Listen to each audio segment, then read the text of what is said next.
Hi everybody, it's Harley Badger here. I just wanted to address a few questions that I've received. One of our former videos was when we went live to explain what's going on with my eyesight. And we've received a ton of questions, and I just thought I would make this video to sort of explain exactly what's going on. Before I start, I wanted to say a couple of things. Number one, this video may have a few little light gross elements to it. So if you were really sensitive to talking about things such as veins or blood vessels or the human eye, you might want to keep that in mind. Also, this video is not being made for sympathy or attention. I do not want sympathy or attention. In fact, I simply want to continue on with my life, and I want to explain what's going on to raise awareness for this situation.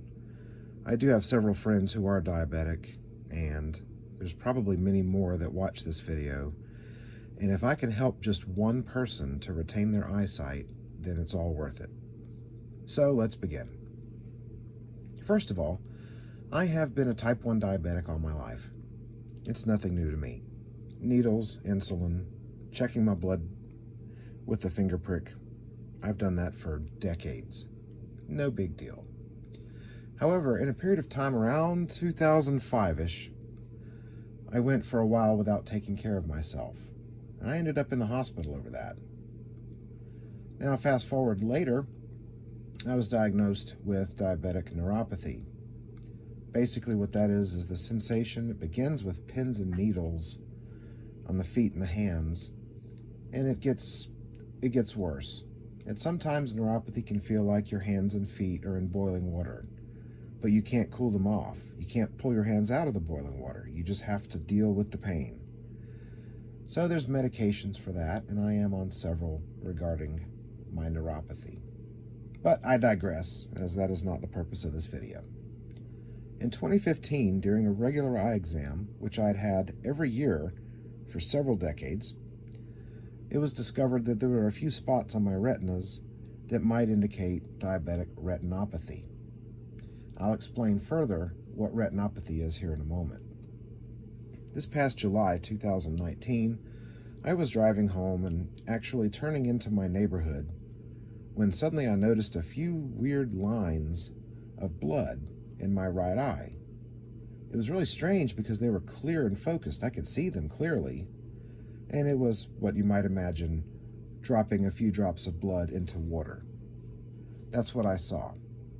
Literally 2 minutes later, the only thing I could see was red. That's how fast the bleeding occurred. That's called a vitreous hemorrhage. Now, what happens is the blood vessels in the eye, if they leak into the eye fluid, which is the vitreous fluid. Now, it's not like a cut on your arm where you can simply wipe the blood away. The eyeball is, for all practical purposes, sealed, and so therefore the blood remains. Now, of course I panicked. I didn't know what was going on, so I called my eye doctor. I made an appointment immediately and went in right away. The bleeding in the eye was so intense that the autorefractor, which is the device that you look into and you'll see a house or a ball or a field that becomes clear and then blurry and clear. It's called an autorefractor. So when I placed my head into the autorefractor device, it was unable to work because my right eyeball was too cloudy with blood and other material. It wasn't able to measure it. All right, well then my eye doctor explained to me that I'd had a vitreous hemorrhage. So he begins to take pictures inside my eyeball, what's called an optical coherence tomography. Basically, it sort of, think about it like a microscope for your eye. It takes pictures and enlarges portions of your eye so that your optometrist and ophthalmologist can take a look. Well, that didn't work out either because he couldn't get any clear pictures. Well, what I was ordered to do was make an appointment with an ophthalmologist eye surgeon, which I did, and that I would have to wait at least 2 weeks, it ended up being 3 weeks, for some of the blood to settle out of my vision so that their equipment could see the back of my eye more clearly. Well, I was scheduled for a laser eye surgery called a panretinal photocoagulation. Basically what that does is it uses a laser to burn off excess blood vessels and seal them off where they won't leak as much. Now, let's take a moment and show you exactly what I see. This is a picture that I took looking at the window above the kitchen sink in our house. This is what it looks like from my right eye. There are dark spots, there's cloudiness, and the entire vision is obscured by sort of a reddish-brown haze. I can see light and dark, but I can't really make out detail, as you can see in this photo. Using my left eye and my right eye, I manipulated this photo to indicate almost precisely what the vision is like in my right eye. Now, this is an example of a healthy eye. Take a look at the bottom right there, the vitreous body. That's the gel-like material that fills the eyeball. And then you can see sort of the yellowish-orange line of the retina. And it's healthy. It's in place. The vitreous body is not cloudy. And this is an example of perfect eyesight. Now, if you take a look at the diabetic eye, that's sort of what mine looks like. These little blood vessels, well, they kind of get clogged up.